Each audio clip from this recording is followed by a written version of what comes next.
Hey guys, it's Dr. Justin Marcagiani. Welcome to the Beyond Wellness Radio podcast. Feel free and head over to justinhealth.com. We have all of our podcast transcriptions there, as well as video series on different health topics ranging from thyroid to hormones, ketogenic diets, and gluten.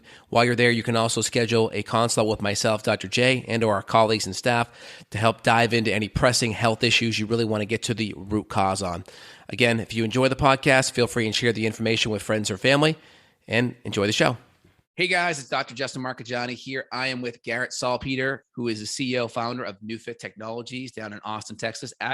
Garret is a great friend as well as an amazing colleague, and he's got a new book that we're going to chat about today. So I'm going to go through some of the biggest take-home items that anyone listening can use to help accelerate their body's ability to heal and perform better. So really excited to have Garret on the podcast today. Garret, how are we doing, man? Thanks, Justin. It's awesome to be here. Great getting to catch up with you before hopping on here. And I'm excited to be on and appreciate the opportunity to talk about the book. Awesome. Very cool. Well, love the graphics, love the cover. Really nice, really enticing. Been kind of going through some of the aspects of the book, different parts of the book. What was the process of, your last 10-year journey writing this book? I mean, for you, do you just kind of go through and think about your biggest clinical wins with patients? Like, how do you kind of go in and get this thing moving? Because there's so much that you can talk about over the last 10, 12 years of seeing thousands of patients. How do you go about and just start crystallizing that? It's an interesting process. It's something that was on my mind for a while, like for a couple of years before I finally decided to start. And then I worked on it, in early morning hours before the kids woke up and in evenings. And, so I worked on it off and on again for a couple of years.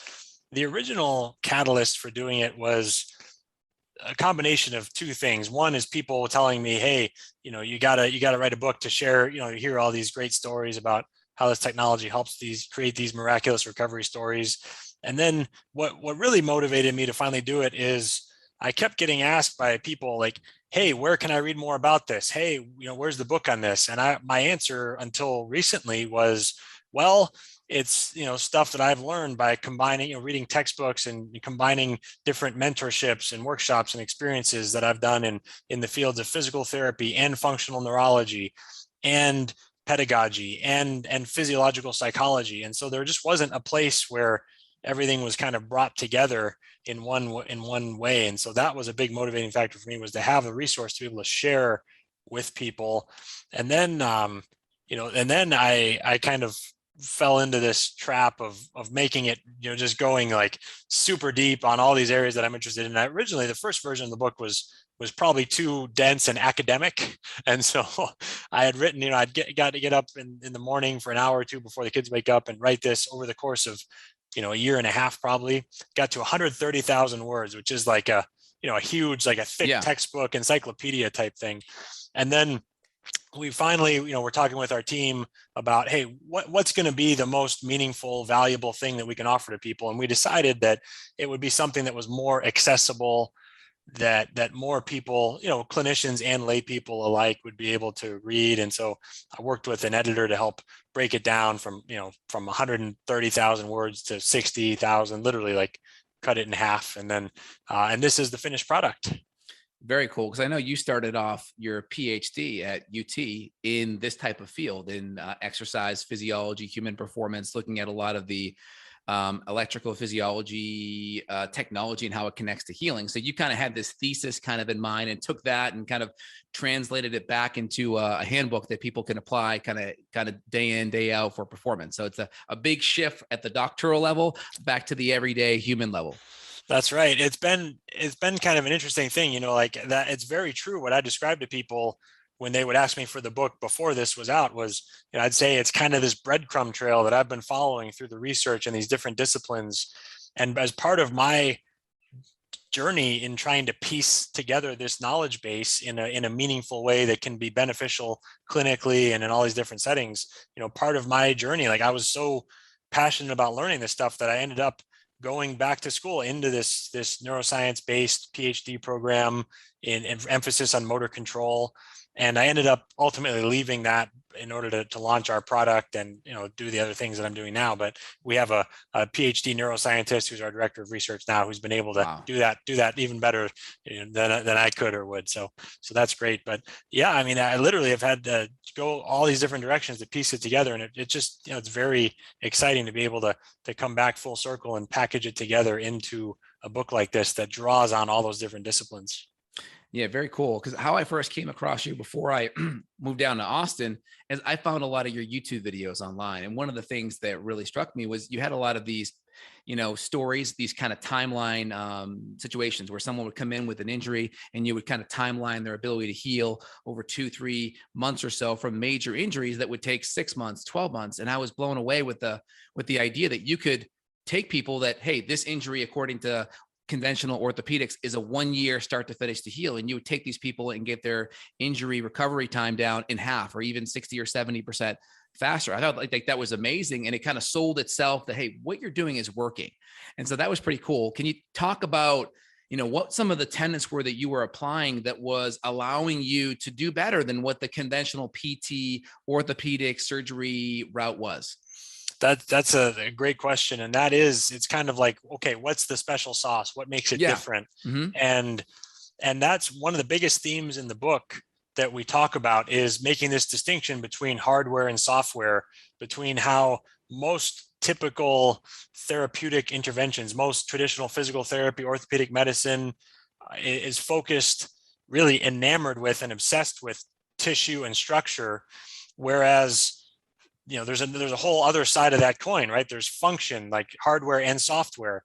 And the software, the function, which of course is controlled neurologically, is so often overlooked and ignored in these traditional models. And we've found that being able to prioritize the neurological response to injury and trauma is a huge catalyst for these breakthroughs. And a lot of it is just as simple as, look, if your body is naturally bracing and guarding and creating a bunch of tension around an injury, it can be blocking some of the blood flow and impairing the ability of the body to send nutrients and raw materials to heal there. So the tissue, of course, that hardware component is important, but the neurological response to injury is an impediment that blocks or delays that tissue healing process. And by putting that first, by looking first at that neurological response to injury, by finding where in the body it's being imposed and resetting or recalibrating that to an appropriate level,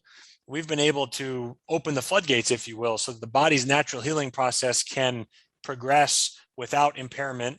And when it goes at its normal rate, it's not like we're doing anything, we're just allowing the body to heal. And it's just, so few people have been able to see or experience what the body can do when it's really unleashed, so to speak, that those faster healing times seem miraculous. And really the miracle is in just removing those impediments, getting them out of the way, and allowing the body to do its thing, because it is a miracle. So essentially conventional medicine, they're cutting out the injured inflamed tissue. There's not really a lot of look at how that tissue got injured from a mechanistic standpoint. Then they hand them off to the PT that's just typically stretching or strengthening that area without really looking at that whole chain. So essentially you're looking at everything like it's connected in a kinetic chain.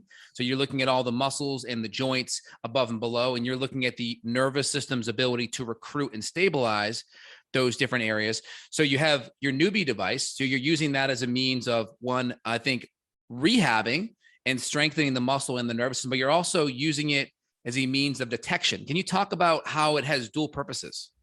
Yeah, absolutely. So when we talk about this neurological response to injury and trauma, there's the concept, and then there's actually the process of finding where in the body it exists and what it's doing in the body. And to understand what it is, one of my favorite metaphors is actually to talk about this notion of, imagine a snake was coming in. So I'm in my home office here. Imagine a venomous snake was coming into my office. For me to react like this and kind of run away or mobilize some energy so I can protect myself, that's useful. That's value. That's a valuable, it's a fear-based fight or flight response that mobilizes me to take action so I can, fight or defend or protect myself or run away and flee. And that's valuable.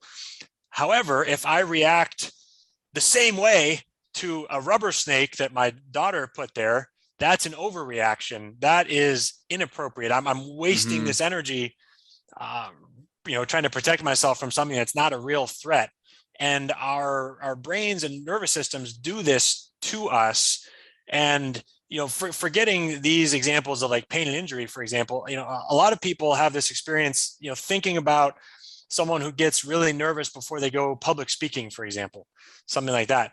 That's the brain's way of saying, hey, this is life-threatening. We got to protect you from this risk of being embarrassed, because if you go out there and make a fool of yourself, you could get kicked out of the tribe, for example. Or there's like these deep survival fears associated with that. I think we all recognize that, that fear is kind of a hypersensitivity, or it's an overreaction, or it's a little bit miscalibrated to the situation. Like, we recognize intellectually we're not really going to die if we go out on stage, but it feels like that because we're overreacting. And a similar type of thing happens where if we have an injury, it's football season, we're working with a lot of professional and college and high school football players. If an athlete goes out and sprains their ankle and they are totally shutting down as in response to that injury and that trauma, if they're creating tension to lock down some muscles and totally shutting down others, that can be potentially productive. If they were going to roll that ankle again, that bracing could be protective there.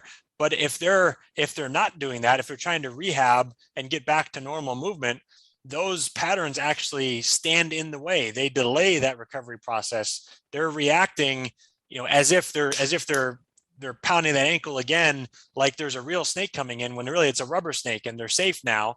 They just have to get themselves in the right state to where they can heal. And by shifting, by first of all identifying where, so to actually answer your question now, if we're able to take the Neufit device and scan around in their body, we can find where those hypersensitivities are in the nervous system, where the brain and nervous system are shutting down muscles or creating these bracing and guarding patterns where they're holding on in other muscles. We can find where those are and then send this very unique direct current stimulation to reset and recalibrate the nervous system. And what does that really mean? Well, it means, an athlete who comes in with a sprained ankle, who's on crutches or can't put any weight on their leg, oftentimes after that first session can walk normally, can load weight on their leg without pain. And they make these amazing transformations in 15 minutes. And you think, gosh, what happened in that 15 minutes? Did the ligament that was partially torn, if it was a grade 2 and it's a partial tear of the ligament, did that ligament heal in 15 minutes? No, of course not. What happened was you reset and recalibrated that suite of neurological protective patterns, some of which are tension, some of which are inhibition or turning off muscles. And part of that is also pain. Pain is a protective, active output of the brain. That's part of that whole host of protective patterns. And by resetting that, you immediately restore function back to a more normal, healthy level. They're not ready to go back out on the football field after that session. However, they are in a state where they can move better. Their muscles can better support that injured tissue as it heals. And you've opened these floodgates so the healing mechanisms can actually work at their normal rate and do what they're capable of doing. What was always fascinating for me is when you would use the Neufit device to kind of search and scan the different tissue. Let's say you had direct pain in the knee. When you would search, let's say from the hip down the quad, right, the bicep femoris, the rectus femoris into the calf, you would find hot spots or pain areas that the Neufit would pick up that you would perceive as pain, but they wouldn't necessarily be in the areas of pain. I think this is kind of what you're talking about. Is conventional medicine would say, oh, I feel pain in the knee. They're focused on the knee, but then you would scan it and you would get this feedback that the patient would feel, and they would feel areas of pain totally away from where that is. How does that happen? How does that work? So that speaks to a couple of these really powerful concepts, like the difference between structure and function. Right. And also this notion that you talk about a lot, about getting to the root cause of the problem. Yeah, right. If you're walking around all day and part of your quad muscle doesn't work, you're just going to be kind of collapsing into that knee joint all day long, and you're going to be setting yourself up for injury. And eventually the knee starts hurting and you go and treat the knee, but you're not if you don't go upstream and address that dysfunction or why it happened in the first place, you're never going to have a true long-term resolution of the problem. And so what the mapping allows us to do is to find where the dysfunctions are, which. But how do you measure that? Like what's the newbie putting through? Like, is there resistance in the tissue due to inflammation, lack of blood flow? Like, what's causing that feedback at the tissue from a biochemical, physiological level? Yes. So the reaction. So one of the things we're working on is being able to measure some of these quantitatively, and we should have some really cool information on that, in the next couple of years as we build out our research program. What we know now and what we're identifying are areas where these exact neurological protective mechanisms are present. So what we're doing as we're scanning around. So if I have an electrode pad like this and I'm scanning around on the body, what's really cool about this current, so traditional, first we need a little context here so this makes sense. Traditional electrical stimulation devices, alternating current, TENS units, Russian stim, when you turn up to a high enough level to really make a difference, they cause muscles to contract, and that becomes the limiting factor. Whereas with the newbie, we can, at least to some degree, we can bypass a lot of that protective muscle contraction and speak more directly and powerfully to the nervous system. So again, a little bit of difference between structure and function, thinking directly about the nervous system. When we scan over the body, we're sending a signal to the nervous system and the brain saying, hey, this area is being used, this area is being loaded. Then we go here, hey, this area is being used, this area is being loaded. Here, hey, this area is being used, being loaded. And wherever the body is working well, the brain sees that and says, if we're scanning you, it says, oh, that's just Dr. Justin's deltoid doing its normal thing. That's just Dr. Justin's bicep doing its normal thing. There's nothing alarming about that. Right. But if we stimulate a muscle or an area that either hasn't been working recently because of bad habits, or an area where one of these hypersensitivity and these protective patterns are being imposed on the body, if we scan over one of those, the brain sees that and says, whoa, whoa, whoa, whoa, that's threatening, that's alarming, and it fights against it. And it reacts kind of like a trigger point. If you were working on somebody and that you find that trigger point area that's more sensitive. So we find these areas of hypersensitivity, and then we want to stimulate them and teach ultimately the brain and the nervous system that it can calm down that hypersensitivity. So it's, instead of, it's like if you're driving your car, you can either hit your throttle down harder, or you can just take your other foot off the brake. Here we're trying to train train the body to take the foot off the brake where it had been imposing these limiting patterns. Very cool. So I know with the newbie, unlike your typical TENS unit, right? You're typically not going to be exercising with like a TENS unit. It's more like an electric aspirin. It's just kind of blocking the pain going into the brain. Here, you're actually able to move it and rehab. I'm just curious, a lot of different techniques in soft tissue world, like Graston and active release technique. Part of the reason how they promote healing is they work on improving blood flow, and they help release the fascia from the muscle belly. My experience using it when I exercise with the pads on the various areas, sending the current, and I feel like there may be a fascial release on that muscle helping to improve pain. I'm just curious, what's your take on that fascia and the muscle kind of being mobilized and moving better? This is a really interesting topic, and there's a few thoughts I have on that. One is, when people are doing manual therapy, it's kind of this interesting. Oh, and I'm sorry, just to add one little context. Yeah. If this is my muscle belly, right, the fascia is like my shirt on top of it. And so when tissue gets inflamed, it's like wearing a wet t-shirt. It's hard to get it off. And so just kind of giving people a visual, imagine the wet t-shirt on someone's body, that t-shirt's stuck. And so helping to mobilize that t-shirt, so to speak, can help promote healing. Go ahead. So there's this really, really important, interesting connection between the movement of tissues and the function of the nervous system. So like in your example, if that fascia or that shirt is glued down on the tissue underneath it, you miss out on that gliding and sliding between layers, and you don't get the neurological input from that area. So Bingo. You lose out on that. So the nervous system is this big feedback loop, and all of the outputs of the nervous system, which of course includes movement and pain. It also includes, hormones. It includes heart rate and blood pressure, digestion. Like, the nervous system controls our visceral organ function. So all of these outputs of the nervous system that are relevant for health and cognitive performance and athletic performance and overall well-being, all these outputs of the nervous system are vitally dependent on the inputs given to the nervous system. And that of course is the things that you talk about in functional medicine, nutrition and diet and these lifestyle factors. It all absolutely has to do with movement also. These neurological inputs of including the tissues gliding and sliding over each other are super relevant for the overall health of the nervous system, which is super important for the health of the overall body. So being able to, there's a few things that happen. Being able to get movement into those tissues is very important. A lot of manual therapists, when they say, I'm releasing adhesions or I'm feeling this tissue move or something like that, a lot of what we're learning is that what they're really doing is not making as much of those structural changes as they think, but they're actually giving neurological inputs, the mechanoreceptors, the nerve receptors. They're actually activating those to create more functional changes than structural changes.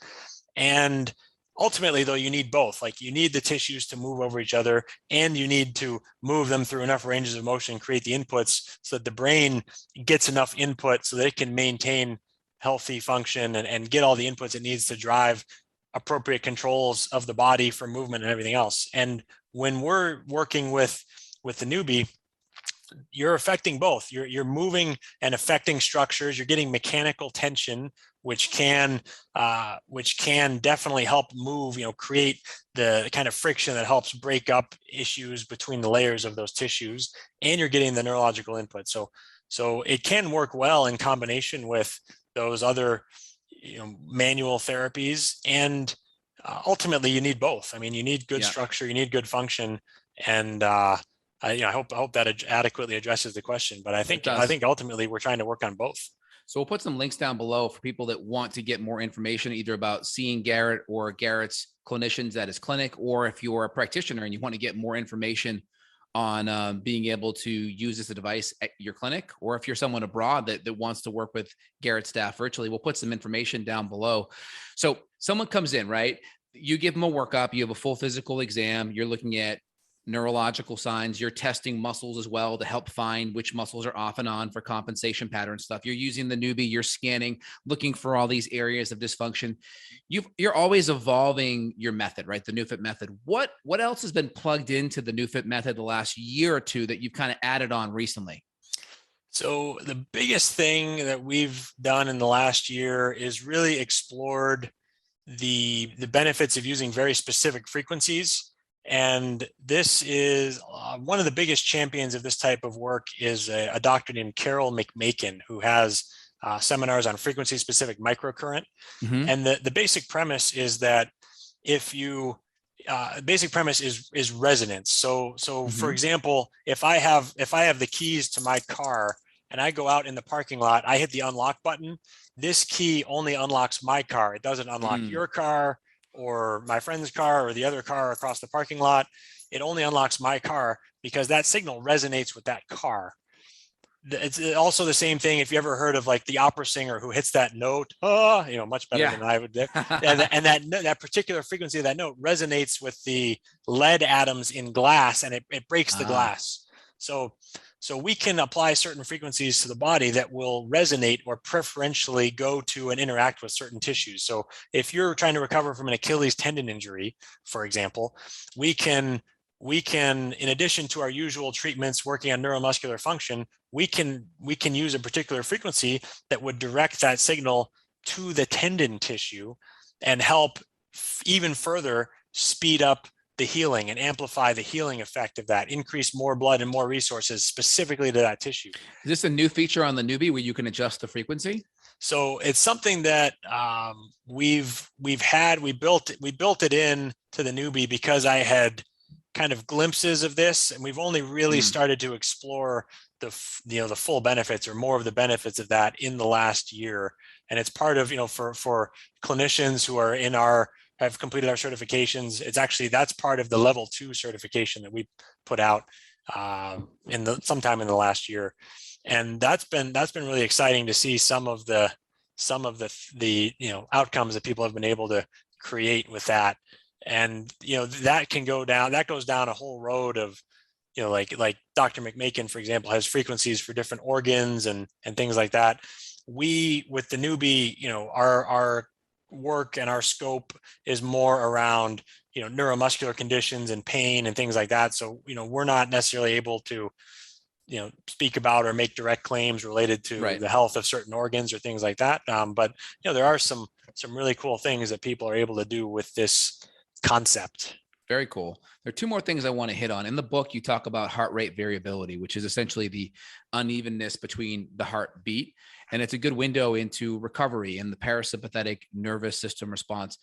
How are you gauging the amount of workload that the people that you're working with can handle? Are you using HRV? How do you know you're doing too much? How do you know you're in the sweet spot? How do you apply that with your patients?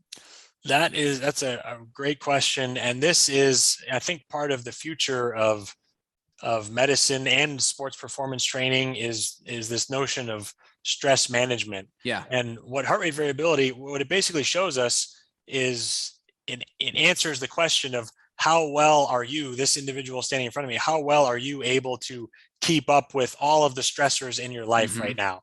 If you're just like holding on to keep up with everything, you don't have as much bandwidth to adapt to these subtle changes in air pressure as you breathe, and you don't have these minor fluctuations in your heart rate. Whereas if you are able to keep up with all that, then you have more bandwidth to adapt to these subtle changes. And so heart rate variability is a great measurement. So we look at a couple different things. That's a big one.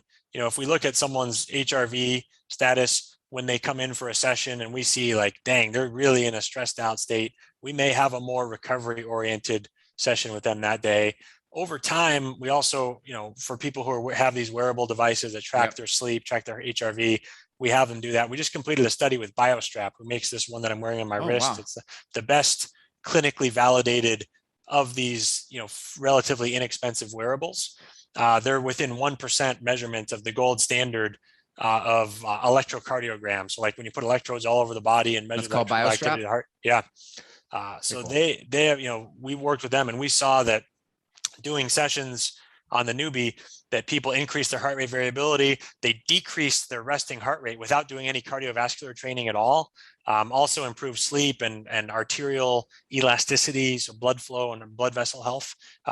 And so, all of that factors into saying, looking at heart rate variability is something that we like. We don't always look at it within a session. Sometimes it's, sometimes there's a little bit of a delay in feedback. We'll do something that day, see how their numbers were that night and the next day, and then dial it back in the next time they come in.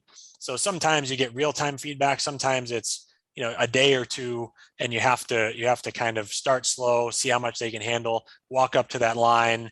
And you also have to factor in the stresses, in there, because someone one day, if they've slept well and eaten well, might be, and it's, a weekend or something, might be able to handle a lot more than if they come in the middle of a week when they have a deadline, if they just, had a fight with their spouse or fight with their boss at work or something like that, and they didn't sleep well the night before and they're sick, they're going to be able to handle way different amounts of stress and input on those days too. Yeah, which is totally different training philosophy. 10, 20, 30 years ago, it was kind of like no pain, no gain. You have to build character. This is to toughen you up. And it's like, well, really the goal of training is to add a stress into the neuromuscular system so your body can adapt from it and get stronger, not so it can get weaker. Because if you can't adapt to that stress, you're just breaking your body down versus building it up in training. And so it's really kind of training smarter versus harder kind of mindset. Amen. Yeah. I just think about it as, if I'm going to invest the time and effort and possibly money to go, to a physical therapy session or to a training session, I want to have a return. I want to have some benefit to show for that. So it's about, it's ultimately about finding, it's not minimal or maximal, it's optimal. It's that kind of bell curve. It's finding the right amount of input to get the correct output. Love it. Love it. Very cool. You also started working with Terry Wahls, who is a popular figure in the functional medicine community, especially on the autoimmune side. Dr. Wahls' kind of story is, for the listeners, she had multiple sclerosis, was at one point even wheelchair bound and couldn't walk, and then was able to make different changes in her diet to help reverse her MS. And MS is an autoimmune condition that affects the myelin, which is the coating around the nerve. So she was able to change her nervous systems, or change her immune systems attacking on her nerves, so then she could actually start to heal and recover. And now she's fully walking. So you're using the Newbie device as a means to help stimulate growth, healing. Can you talk more about what that application is? Yeah. So Dr. Walls, I'm glad you mentioned some of her story because it's super inspiring. And she's now been able to help through her Walls protocol and her book and her research, been able to help hundreds of thousands of people stop the progression of or even reverse their MS. And it has to do with a functional medicine approach, reducing the inciting or damaging influences that are causing the immune system to go haywire and create this autoimmune environment. Permeability, all this stuff that you know more about than I do and that you talk about in your podcast.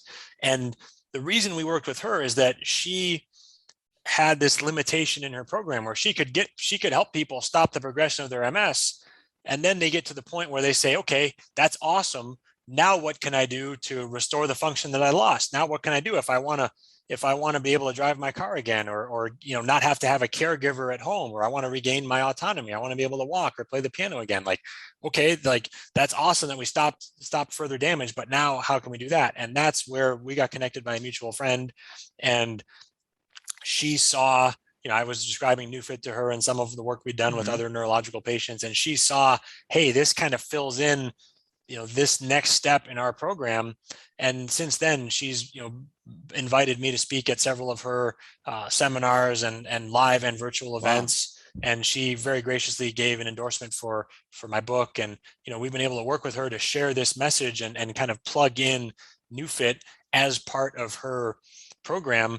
And so through her, we've been able to introduce this to hundreds of thousands of people, and many thousands of people have, some have worked with us or gotten their own machine and worked remotely, and many more have found Neufit practitioners. So we have on our website, we have a directory that we can link to, a directory of certified practitioners around the world who offer Neufit. And so, many of these patients have gone and found people in their community, or, sometimes they can find someone across town or nearby that they can go see and do this work. And we've seen people, sometimes restore a little bit of sensation and function, sometimes get out of a wheelchair and walk again. And we've seen some of these transformational, really inspiring and amazing stories. So when you work with patients like that, are you doing a scanning method throughout that muscle belly area? Or are you just generally hitting the major muscles that aren't working appropriately? So we typically will do a scan so that we can direct that stimulation, in basically in the areas where we're going to get the most bang for the buck. And we typically would do a scan. Sometimes you can guess where you're going to put the pads, and you can guess correctly based on knowing where their impairments are. But sometimes there's some nuances or different segments or different areas that pop up. So we do like to do the scan, at least in the first session as part of an assessment. And then from there, we get the information to build a custom program and figure out, okay, where we need to stimulate to help get sensation or function back in the hands and feet, or start to build enough strength so they can work towards standing and then walking, or start to rebuild dexterity to be able to, do whatever the activity is that they want to do. Very cool.